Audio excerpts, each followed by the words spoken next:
You're watching the video sermon podcast of First Baptist Church of Marble Falls, Texas.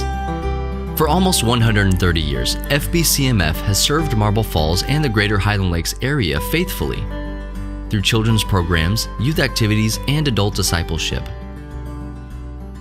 We invite you to join us each and every Sunday morning at 9 and 10:30 a.m. for deep fellowship, rich worship, and a spirit-filled message. For those who find themselves unable to attend on a Sunday morning, we stream those services. Simply visit fbcmf.live during either of our service times to view it.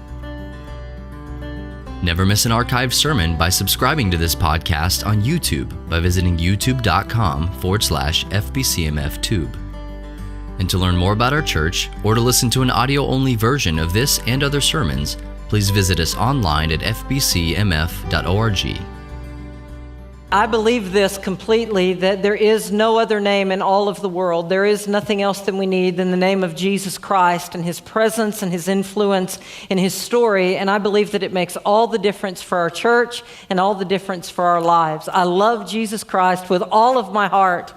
I am so grateful that He died on the cross, and I'm so grateful that He rose again and that He is alive today, and He is moving right now in this sanctuary, and He can touch and change any life in the world. We believe that there is nothing more powerful than Jesus Christ.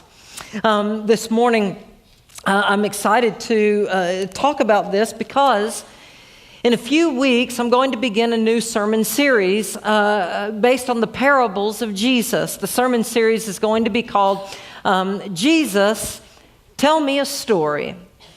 And based on that, we're going to go through about 7 of Jesus's parables. And so I want to give you an appetizer this morning to give a little bit of a foretaste about what the parables are like and how precious and how deep and exciting that they are. And we finished our sermon series last week on the Psalms. And so we have about 3 weeks where I'm just going to preach, but then we're going to start Jesus, Tell Me a Story in June. And so one of my favorite parables that Jesus told was the story of the Good Samaritan in Luke chapter 10, 30 through 37. And this theme, the theme of this parable is compassion. The compassion of the Good Samaritan, that when he sees the person that's hurting on the side of the road, he stops what he's doing. He stops all of his to-do list and the things that he is moving to accomplish, and he puts himself on the line. And the robbers could still be right there around them just waiting for him. And he uses his own money. It changes his life. It changes what he is doing to go and to help this person. And so we learn here that the kind of compassion that is demonstrated in the Good Samaritan is a compassion that is sacrificial, a compassion that is authentic, and a compassion that is spontaneous. He doesn't have time to prepare for it. And if you're not a compassionate person, and if you don't work on it and think about it, then when the moment comes, you won't be ready to stop by the side of the road and help somebody. In order to be compassionate in a spontaneous way, we begin right now thinking about it and praying about it and visualizing what compassion is like, so that when the moment comes, we will be compassionate people ourselves. And we think of what it means to be compassionate in a spontaneous way. And when I think of it, there's a great story by a wonderful old pastor who's passed away now, but he was legendary in South Texas. One of the greatest pastors that's ever been in Texas at Trinity Baptist Church in San Antonio, named Buckner Fanning. Buckner tells a story of what compassion ought to be like and how people should just respond spontaneously to help. And he writes about this story, and I want to share it with you because it's just so good, and I love it. So Buckner Fanning, this is what he wrote. He said, I was preaching a revival back in the 50s in Atlanta, Georgia, at a beautiful church. It was a grand facility. It held about 1,200 people, and it had a very steep balcony, and it was ornate all the way around. Well, it was the first day of an 8-day revival, and he said, if you are younger than 40 years old, you don't know what an 8-day revival is. And he said, but on this particular Sunday morning, it was the kickoff to an 8-day revival, And he said, and I was up on the stage and we were worshiping. And he said, and I was standing next to the pastor, and next to him was the minister of discipleship, and then up leading everything was the worship minister.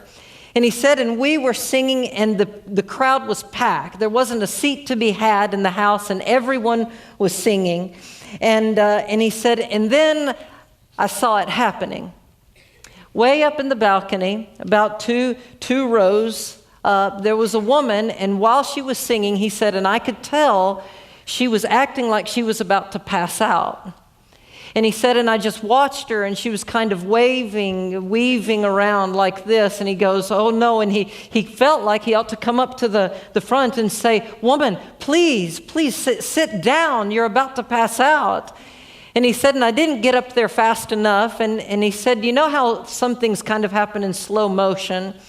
He said this woman, who was on the second row of the balcony, as she was weaving, she passed out and she fell, force everything forward, and she slammed into the lady who was at the railing, knocking the lady who was at the railing off of the balcony. The woman falls down toward the bottom, and two men who were there just reached out and grabbed her legs. And he said it was a horrible scene. Everything was coming down. There were bobby pins in her hair, and her Saturday night hairdo was all falling down.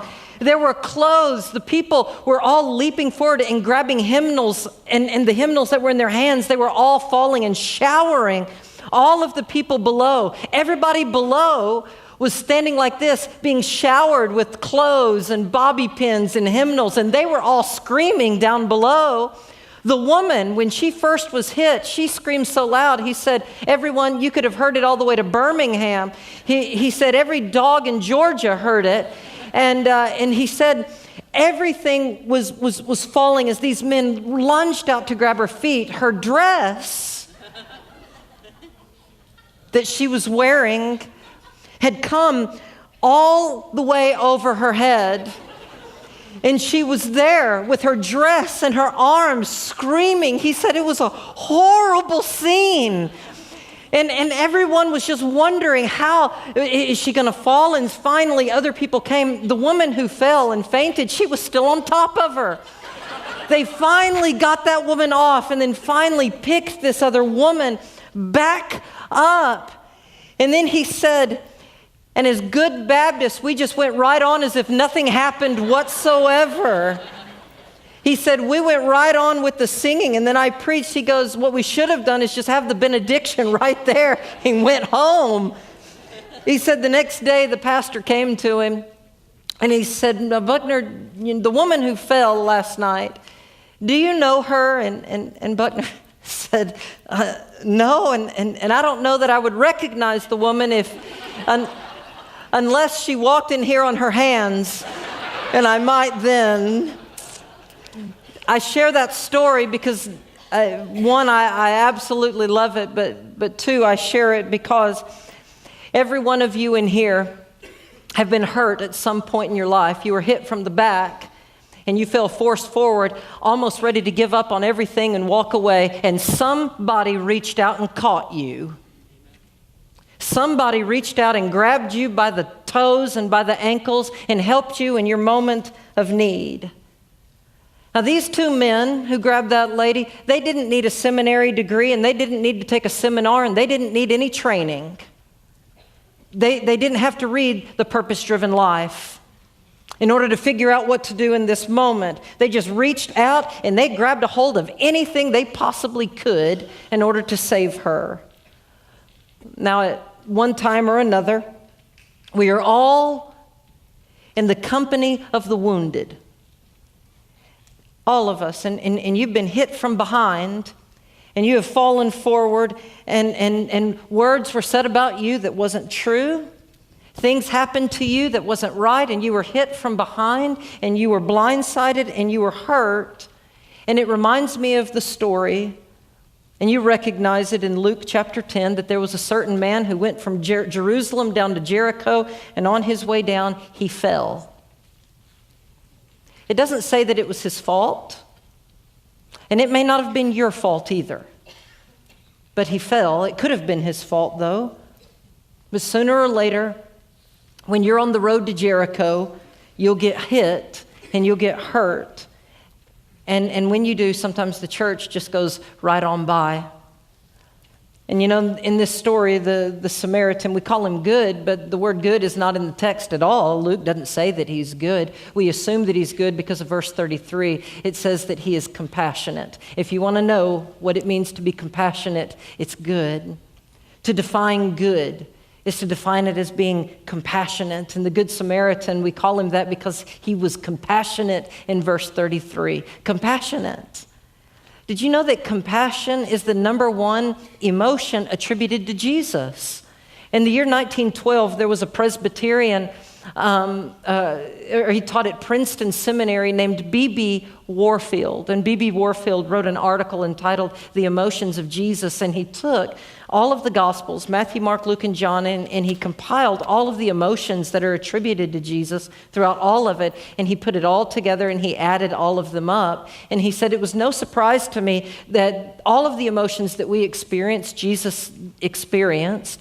Jesus was angry, very justifiably angry at moments. Jesus was sad. Jesus was rejected. He was even rejected by his own relatives and by his own people in Nazareth, where he came from. And so if any of you have ever been rejected by parents or grandparents or children or brothers and sisters and siblings, if you've felt what it was like to be rejected, Jesus knows that feeling very, very well. Jesus knew what it felt like to be disappointed. You know, disciples, I ask you to stay awake with me. This is one of the most difficult nights of my life, and I just need you to stay awake. That's what I need. And you just keep going to sleep over and over again. Can you just stay awake for a few minutes and pray for me? I need you to pray for me. I need it big time. Would you please? And they just keep going to sleep. Jesus knew what it was like to be disappointed in people that he depended on. But of all of it, B.B. Warfield discovered that the number one attribute, double more than everything else, even when you add up all of the other emotions, they still don't add up to the number of times that we see Jesus being compassionate. Compassion is the number one attribute of Jesus Christ. And if you and I are going to say that we're followers of Jesus, then that has to be a major emotion and movement in our lives. Compassion has to be there. You cannot call yourself Christian or a follower of Jesus Christ if you lack compassion. It is the number one emotion of Jesus. And I love this because we believe that Jesus is the perfect image of God himself. And if Jesus is compassionate, then y'all, that means God is compassionate as well. When we see, sometimes I've heard that the God of the Old Testament is mean and sovereign, but he's hard, and the God of the New Testament is loving and kind. But I want you to know that compassion goes from Genesis to Revelation. The compassion of God is all over Scripture. When Jonah goes to the Ninevites and he's ministering to them, the reason that he doesn't want to go and preach to the Ninevites is because he believed that God would actually save them. And he doesn't want them saved because the Ninevites were the Assyrian people and they were horribly cruel. They invented crucifixion. They were awful and violent. And Jonah said what's right is for them to be judged and judged harshly. God turned them into a Sodom and Gomorrah, just rained down upon them. That's what it should happen to the Ninevites. And so when God said, Jonah, I want you to go and preach to them, Jonah said, no way. I'm going to take a ship and go the opposite direction, because he knew something, that God really might save these people. And sure enough, he goes and he preaches. It's the worst sermon in the whole Bible. He goes to the Ninevites and he says, in 40 days, you're all toast. And he walked away. And they repented. They repented. They turned to God. And the Bible says, and God relented and had compassion on them. And then God finds Jonah in the end. And Jonah is so mad about the whole thing. And God says, what's wrong with you, Jonah? And Jonah says, I'll tell you, you're what's wrong with me, because I knew you were a compassionate God. I knew that you were slow to anger and you were going to forgive and quick to forgive. I knew that about you. So way back in the Old Testament, we see that we serve a God who's compassionate, and then he unveils how compassionate he is in the person of Jesus Christ. And here Jesus is telling this story, but not only is he telling it, but compassion is the number one emotion in Jesus' life. Abraham Lincoln said, "Some people have compassion, and they're the ones who make a difference in our world." Dr. Seuss said it too. He said, "Unless someone like you cares a whole awful lot, nothing is ever going to get better." People in our world make a difference when they are compassionate and when they care. And there are many ways that you can show it. There are many ways you can define compassion. Here's one way that I like to define it with one word. Compassion can be defined as the word crutch. And you think, man, I don't like that word. A crutch is something none of us want to have. I don't have a crutch, and people should be tough and strong. We don't need crutches, kind of a thing. But I think that we do. A crutch, this idea that we all need to be shown compassion by somebody who is willing to let us lean on them for a little while, that's capable of holding us up sometimes. When I was a college minister in Jacksonville, I loved being a college minister. I had a great girl in our college ministry named Amber, and Amber had epilepsy, and Amber was one of the kindest people, though, in the entire youth ministry when she was in the youth group, and very kind in college, too. Amber told me one day that she had a friend that she wanted to bring to see me, and she said, "Now, Ross, I want you to know that she's been to one of our Tuesday night college Bible studies before." And I said, "Really? What did she think?" And she goes, "She didn't like the Bible study, and she didn't like you."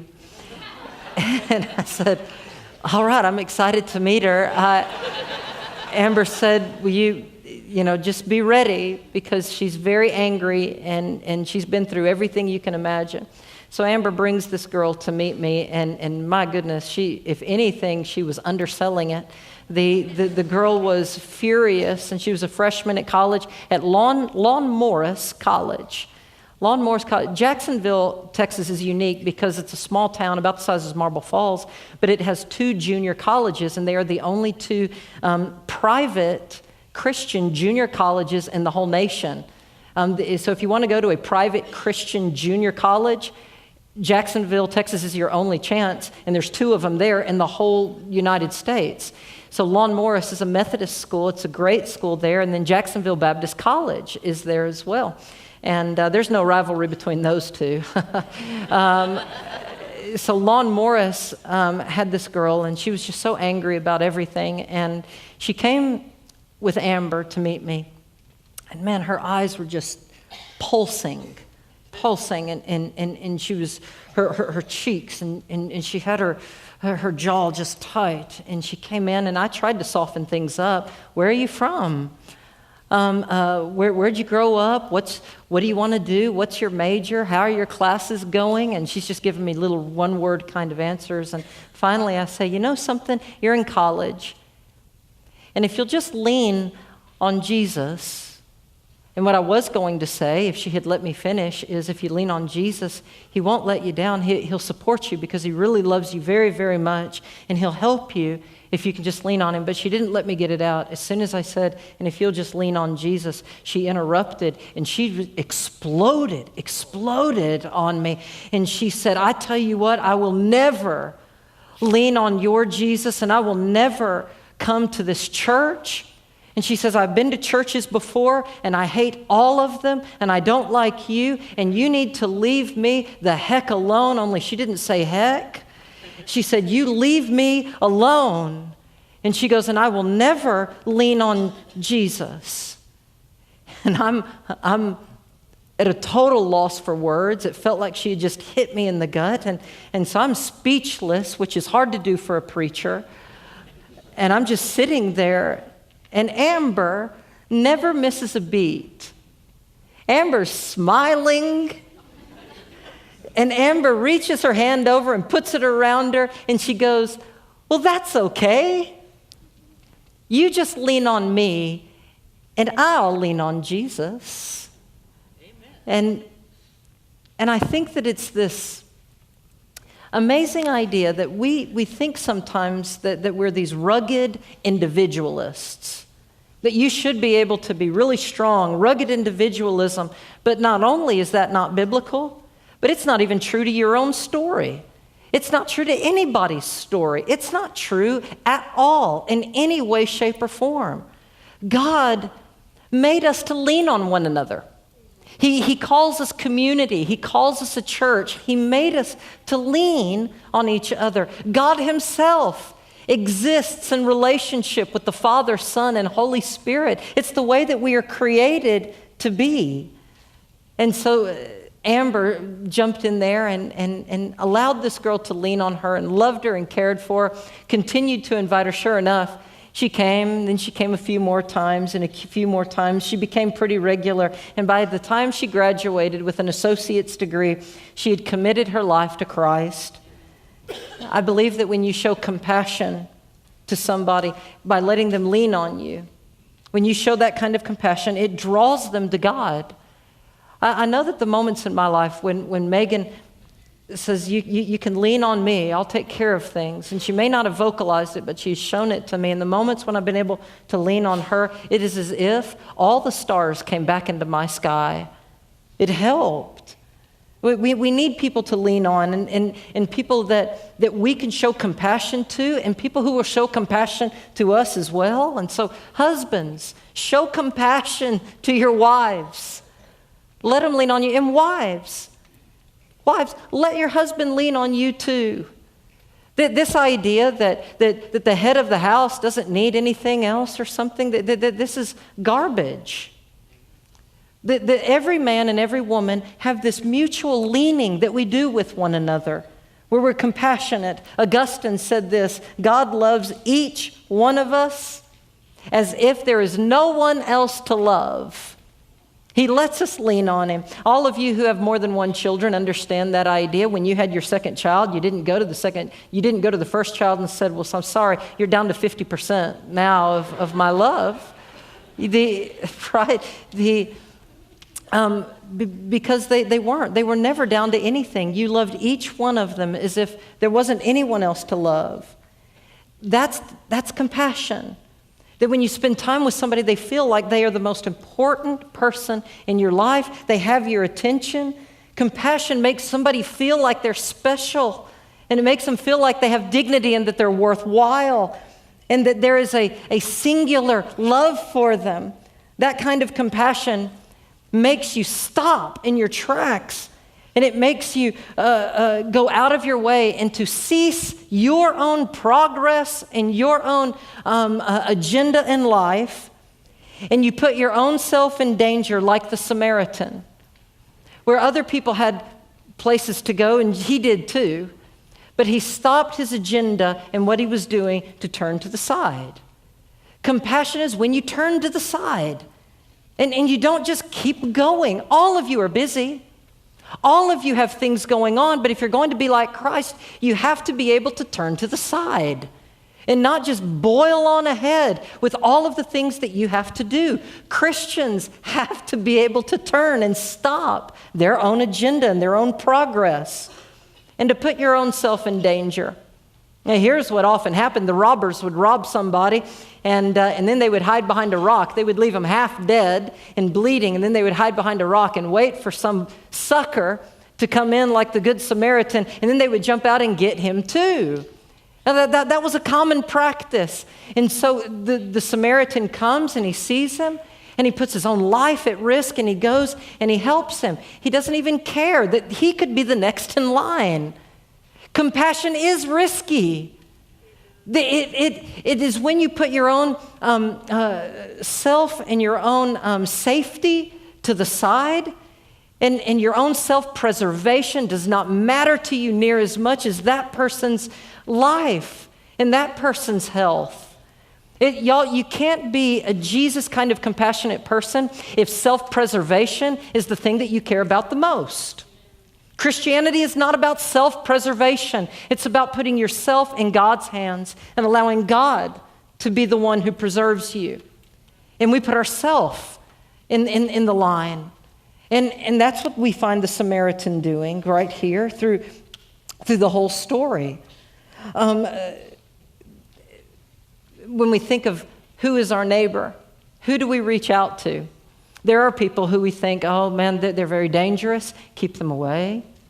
And the Lord doesn't want you to ever be a fool, but He wants you to be very compassionate. The kind of compassion that makes you show somebody else who Jesus Christ is. One that you might be embarrassed.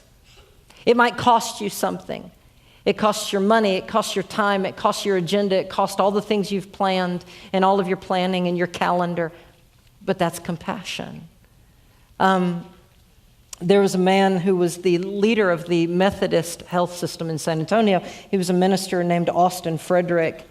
And he talked about this kind of risky compassion that a lady offered that made everybody else in this place think very differently of her. And here is what he said. He said that at his hospital there was a little girl who had leukemia, and she was 12 years old.